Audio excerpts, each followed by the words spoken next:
শারীরিক চাহিদা মেটাতে না পারলে নারীরা রাজার কাছ থেকেও রাখালের কাছে চলে যায়। আবার সেই নারী বলে পুরুষ নাকি নারীর দেহের পাগল। আসলে নারী হচ্ছে ছলনাময়ী, পুরুষের ভালোবাসা বোঝার মতো ক্ষমতা সব নারীর থাকে না।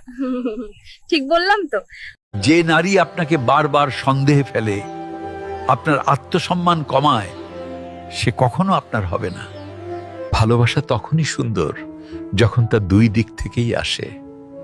একতরফা অনুভূতি একদিন ক্লান্ত করে দেয়। যে মানুষ আপনাকে বুঝতে চায় না, তাকে বোঝাতে গিয়ে নিজেকে ভাঙবেন না। প্রিয় স্ত্রীকে সতর্ক করার জন্য ভিডিওটি পাঠিয়ে দিন।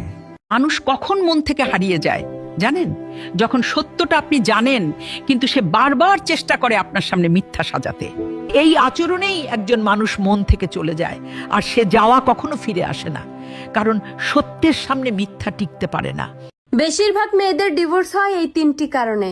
নাম্বার 1, যে মেয়ের অতিরিক্ত জিদ থাকে। নাম্বার 2, যে মেয়ে স্বামীর মুখে মুখে তর্ক করে এবং স্বামীকে পাত্তা দেয় না। নাম্বার 3, যে মেয়ে বাপের বাড়ির কুপরামর্শে স্বামীর সাথে খারাপ ব্যবহার করে।